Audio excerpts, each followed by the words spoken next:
السلام علیکم ورحمۃ اللہ وبرکاتہ۔ اعوذ باللہ السمیع العلیم من الشیطان اللعین الرجیم۔ بسم اللہ الرحمن الرحیم۔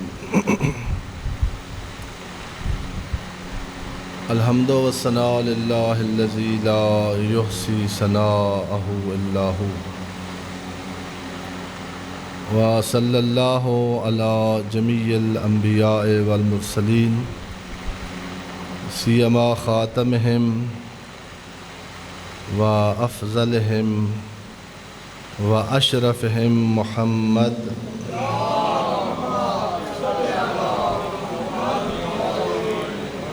وعلی آلہ الاطیبین الانجبین، لا سیما بقیت اللہ فی العالمین والارضین، بہم نتولا ومن اعدائہم نتبرأ الی اللہ۔ اوصیکم نفسی و عباد اللہ بتقوی اللہ، اتقوا اللہ فإن خیر الزاد التقوی۔ میں سب سے پہلے اپنے آپ، اپنے ذات، اپنے نفس کو اور اس کے بعد آپ تمام مومنین اعظام اور حاضرین کرام کی خدمت میں اپنی زندگی میں تقوی الہی کو ملحوظ رکھنے کی نصیحت کرتا ہوں۔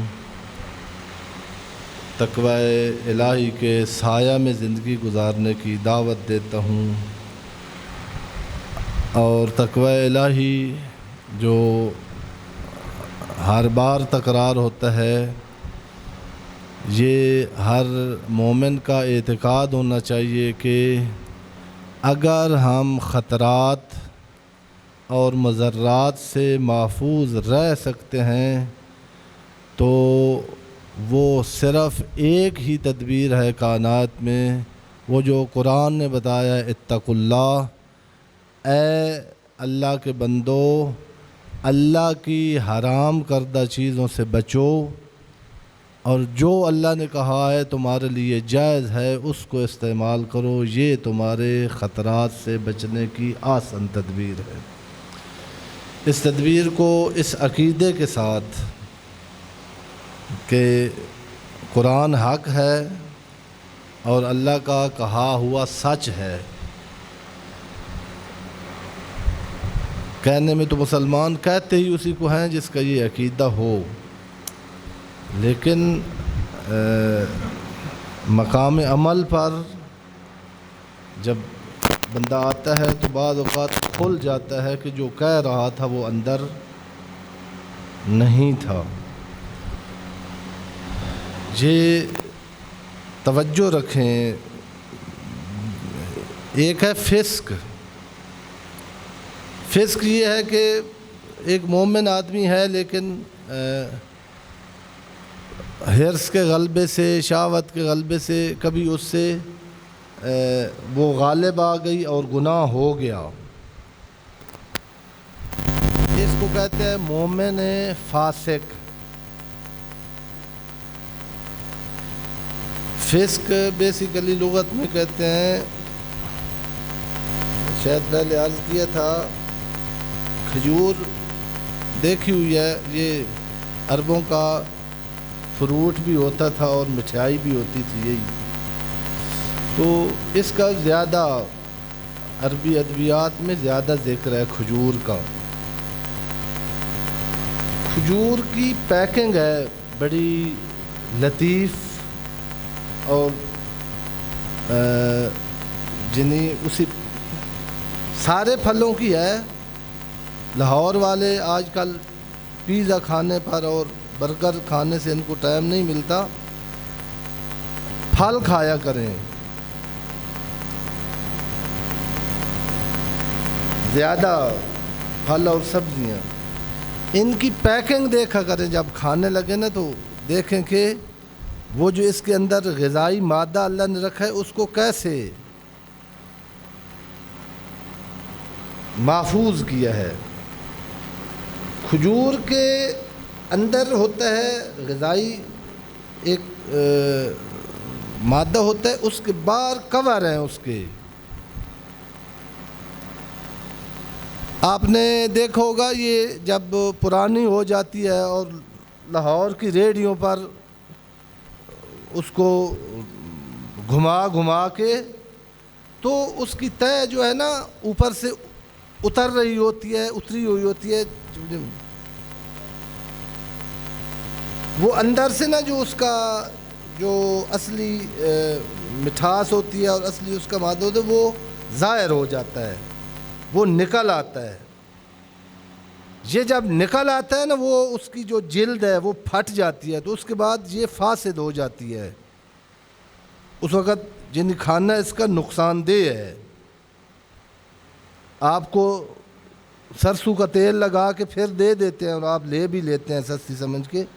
اصل کھجور وہ ہے جس کے اندر وہ پیک، وہ جو اس کا محفوظ کرنے والی جلد ہے وہ سلامت ہو. جب وہ جلد پھٹ جاتی ہے، بعض اوقات اس کی مدت بہت زیادہ ہو جاتی ہے اس وجہ سے، یا بعض اوقات کوئی کیڑا یا کوئی ایسی چیز اس کو لگ جاتی ہے، مٹی کوئی ایسی کہ وہ جو اس کی پیکنگ تھی وہ خراب ہو جاتی ہے.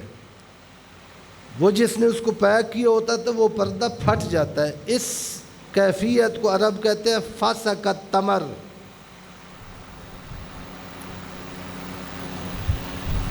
فجور بھی ایک لفظ ہے، فسق و فجور آپ نے سنا ہوا ہے نا. فاجرہ بھی اسی قسم کا لغوی معنی اس کا یہی ہے کہ جب وہ پردہ پھٹ جائے اور جو اصل اس کی اصلیت ہے وہ مشرف بے نقصان ہو، یعنی اب وہ محفوظ نہ رہ جائے. اس کو فجور بھی کہتے ہیں اور فسق بھی اس کو کہتے ہیں. مومن کا دل اللہ کا گھر ہے. اللہ نے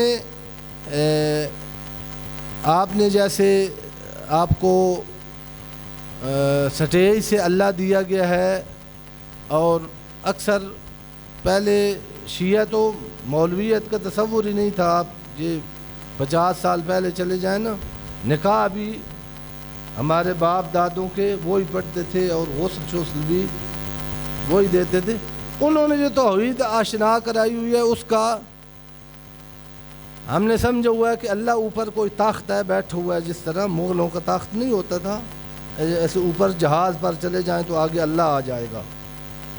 پھر ذاکروں نے جو معراج بتائی ہے کہ پیغمبر گئے تو آگے اللہ آ گیا تو درمیان میں پردہ تھا. نہج البلاغہ کی بتائی ہوئی توحید میں اللہ اوپر نہیں ہے.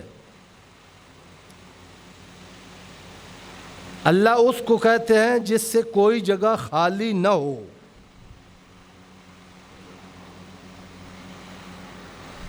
اس نے کہا کہ اگر تو اس طرح مجھے جہاز پر سوار ہو کر اور سائنسی ترقی سے ڈھونڈنے کی تیاری کرے گا کہ اب چاند بھی ہم نے تسخیر کر لیا اور مونٹ ایوریسٹ بھی، K2 پر بھی ہم پہنچ گئے، تو ایک دن ہم جہاز پر وہ وہاں پہنچ جائیں گے جہاں نہیں. یہ خدا تک کا جو سفر ہے نا یہ یوں نہیں طے ہونا. اللہ نے ایڈریس بتایا خود حدیث قدسی نے کہا اگر زیادہ ہی تیرا دل تنگ ہو کہ میں خدا کے قریب ہوں، خدا ملے مجھے، تو زیادہ سفر کرنے کی ضرورت نہیں. لن تسعنی ارضی و سمائی، زمین اور آسمان کی وسعتوں میں آتا ہی نہیں ہوں. جو زمین اور آسمان کے اندر سما جائے وہ خالق ارض و سما نہیں ہو سکتا. پھر میرے اللہ دل چاہتا ہے ڈھونڈوں، دل چاہتا ہے تجھ سے مناجات کروں، دل چاہتا ہے تجھے اپنے دکھ بتاؤں. کل عرفہ ہے، مناجات یعنی نجوہ. مناجات یعنی سرگوشی، مناجات یعنی دکھی، کہ اپنے درد مند کو اپنے دکھ بتانا، اس کو مناجات کہتے ہیں۔ یہی دعائے کمیل ہے، یہی دعائے عرف ہے۔ اپنے دکھوں کی گٹھلی بنا کر اس درد مند جو ہمارا دکھ نہیں سہتا، جو ہماری ذلت پر بہت زلزلہ آ جاتا ہے اس کے عرش کو، اس کو جا کے بتانا کہ میں ضائع ہو کے آ گیا ہوں۔ اس دعائے عرف جو آپ نے پڑھنی ہے، یا دوسری مناجات، ایک لفظ آتا ہے یا جابر العزم الکثیر۔ جابر اردو میں ہم کہتے ہیں جبر کرنے والا، جابر کا معنی جبران کرنے والا ہے۔ جابر العزم الکثیر، ایک ٹوٹی ہوئی ہڈی کو پھر ایسے جوڑ دینے والا کہ پتہ ہی نہ چلے کہ کہاں سے ٹوٹی تھی۔ میری ایک ہڈی نہیں، میں خود ٹوٹ گیا ہوں۔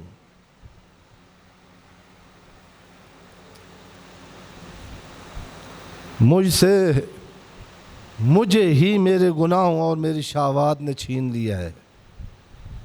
یا جابر العزم الکثیر، اے ٹوٹی ہڈیوں کو جبران کرنے والا، میری انسانیت واپس پلٹا دے۔ مجھے گناہ پر ندامت کیوں نہیں آتی؟ اس کا مطلب ہے ٹوٹ گیا ہوں۔ مجھے مظلوم اور درد مند اور بھوکے انسانوں کا احساس میرے دل سے کیوں مر گیا ہے؟ اس کا مطلب ہے ٹوٹ گیا ہوں۔ وہ جو میرا نقصان ہو گیا ہے اس کا جبران کرنے کے لیے تیرے پاس آیا ہوں۔ عرض یہ کر رہا تھا کہ فاسقہ اور فاجرہ، مومن وہ ہے جو محفوظ ہو۔ جب گناہ کرتا ہے مومن تو وہ پردے کچھ پھٹ جاتے ہیں۔ بہت سارے آپ کو تعجب بھی ہوتا ہوگا، اور اپنی تاریخ آپ دیکھ لیں۔ بہت سارے جوانوں نے بتایا، بزرگوں نے بتایا ہے کہ ایک وقت تھا، یہیں اس مجمع میں بیٹھے ہیں ایسے جوان جن کا میرے ساتھ یہ بات انہوں نے کی ہے کہ ایک وقت تھا کہ چھوٹا سا گناہ ہوتا تھا، نیند نہیں آتی تھی، اور اب میں وہی ہوں کہ وہ گناہ جو میں نے کبھی سوچا ہی نہیں تھا کہ یہ میں کروں گا، وہ کیا ہے اور کچھ بھی نہیں ہوا۔ یہ کیا ہو گیا ہے مجھے؟ یہ آپ کو مناجات بتائیں گی۔ مناجات صرف گاڑی، بچہ اور کوٹھی مانگنے کے لیے نہیں ہے۔ مناجات ائمہ، یہ مناجات ائمہ جو دعائے عرف ہے، یہ معارف دین کا ایک کورس ہے۔ یہ سید الساجدین یا سید الشہداء نے جس دور میں یہ مناجات پڑھی ہیں، اس دور میں تبلیغ نہیں کر سکتے تھے۔ ان مناجات کے اندر توحید بھی بتائی ہے، خدا شناسی بھی ہے، انسان شناسی بھی ہے۔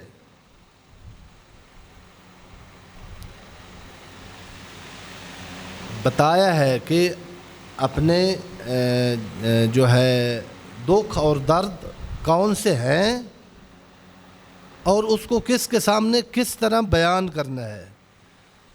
جب آپ محسوس کریں کہ گناہ کرتے ہیں اور آپ کو کوئی ندامت نہیں ہوتی، سمجھ لو کہ فاسقہ۔ اب وہ اللہم اغفر لی الذنوب التی دعائے کمیل شب جمعہ، ہر جمعہ پہ میں عرض کرتا ہوں کہ یعنی یہ مراکز اسی لیے بنے ہوئے ہیں کہ آپ آئیں، اور یہاں پر ان کو خصوصاً اس لیے بنایا گیا ہے، یہ کسی کا نہ کسی شخص کا ہے، نہ کسی کمیٹی کا ہے، نہ کسی انجمن کا ہے، ہر مومن کا ہے. آئیں یہاں پر اپنے روٹھے ہوئے خدا کو منائیں. دعا کمیل اس کی وجہ بتاتی ہے. اللہم اغفر لی الذنوب التی تحت کل اسم. اسم عین صاد میم، اسی سے عصمت بھی ہے. اسم یعنی پردہ، یعنی حفاظت. میرے اللہ میرے وہ گناہ معاف کر دے جن سے میرے حیا کے پردے پھٹ گئے ہیں. آپ کو عرض کیا نا، کھجور کے باہر پردہ ہوتا ہے، جب وہ پھٹ جائے تو وہ فاسد ہو جاتی ہے. کان کے اندر ایک پردہ ہے، پھٹ جائے ہوا بھی اندر جاتی ہے، جراثیم بھی اندر جاتے ہیں، حشرات بھی اندر چلے جاتے ہیں. دماغ فاسد ہو جاتا ہے وہ پردہ پھٹ جانے سے. اسی طرح کچھ پردے ہیں جن کے جو جب ہوں تو حیا ہوتا ہے، شرم ہوتی ہے، آنسو آتا ہے، ندامت ہوتی ہے. جب وہ پھٹ جائیں، آپ آگے محرم آ رہا ہے، جو بندہ جناب سیدہ فاطمۃ الزہراء صلوات اللہ علیہا ان کا دل سے احترام کرتا ہے، جس کے دل کے اندر احترام جناب سیدہ ہے، روایات بتاتی ہیں اور ہور والا واقعہ بتاتا ہے کہ یہ اس کی محبت ایک پردہ ہے. جو گناہ ہو جاتے ہیں انسان سے، ہم گناہ سے محفوظ نہیں رکھتے، لیکن یہ اللہ نے ایسی ماں بنائی ہے جو گناہگار کو بس جب تک اس کا جلے وہ جہنم میں نہیں جانے دیتی. اور اس کا جرم تو اتنا بڑا تھا کہ اگر کہا جائے زمین پھٹ جاتی، آسمان گر جاتا. یہ کھڑا تھا اور رسول زادیاں رو رہی تھیں.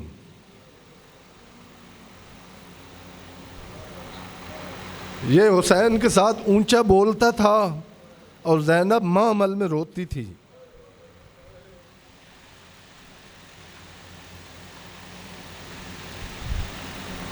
اللہ کی کائنات ہل رہی تھی جب اس نے جرم کیا تھا، لیکن ایک نعمت اس کے پاس تھی.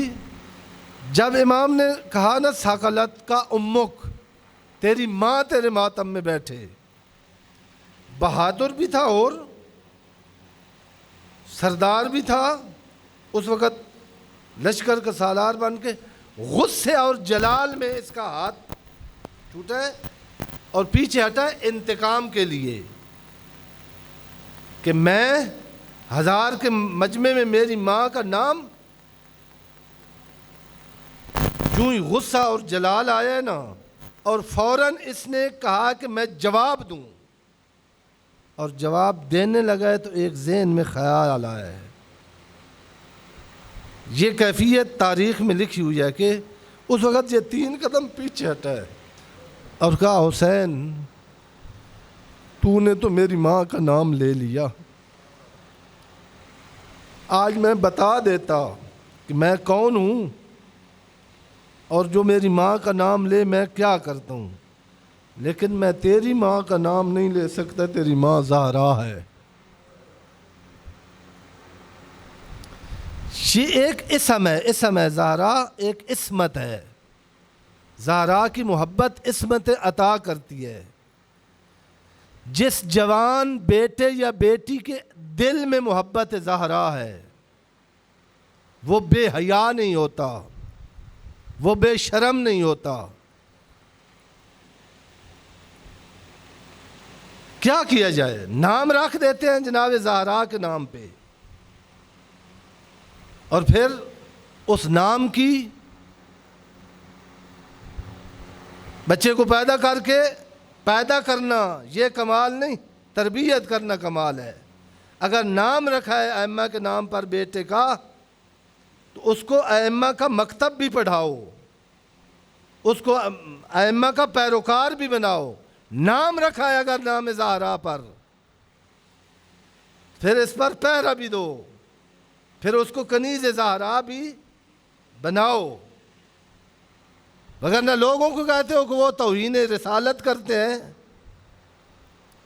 نام ائمہ کے نام پر رکھنا، نام ان مخدرات کے نام پر رکھنا، اور پھر ان کو گٹر میں پھینک دینا، جو اس وقت ہمارا معاشرہ گٹر بن چکا ہے۔ اب میں نے بار عرض کیا، اس کو سخت نہ سمجھا کرے، یونیورسٹی اور کالج محفوظ نہیں ہے جہاں جا کے انسان بننا ہے۔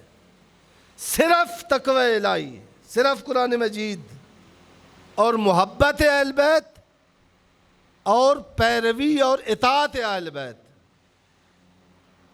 اس سے آپ کے گھر محفوظ ہو سکتے ہیں، آپ کے بچے محفوظ ہو سکتے ہیں، آپ کی عزتیں محفوظ ہو سکتی ہیں، آپ کا دل۔ دیکھنا ہو نا، کل دعائے عرفہ ہے تو پوچھے سید الشہداء سے، آپ نے اول تو پتہ ہی نہیں ہے کہ دعائے عرفہ کب ہوتی ہے نہیں ہوتی۔ یہ جو رات آ رہی ہے اور کل کا دن، یہ بہت مہم ہے خدا سے ارتباط کے لیے۔ ایک جملہ یہ ہے، اپنے میں کیا کھویا ہے کیا پایا ہے، یہ دعائے عرفہ کے آئینے میں اپنے آپ کو دیکھیں۔ جس کو دعائے عرفہ کے آئینے میں حسین سمجھ آ گیا، اس کو کربلا سمجھ آئے گی۔ وگرنہ رسم بنا کر ہم نے محرم اور سفر گزار دیتے ہیں۔ رسم میں نہیں ہے محرم اور سفر۔ حسین کی اگر شناخت کرنی ہے تو دعائے عرفہ سے۔ حسین کی توحید دیکھیں کیا ہے، حسین کا معیار نفع و نقصان کیا ہے۔ دعائے عرفہ میں فرماتے ہیں، الہی آمیت عین لم تراک علیہا رقیبا۔ اندھا ہم کس کو کہتے ہیں؟ جس کی یہ آنکھیں نہ ہو۔ دعائے عرفہ میں سید الشہداء سے پوچھیں، اندھا کون ہے؟ قرآن مجید کی نظر میں اندھا کون ہے؟ روایات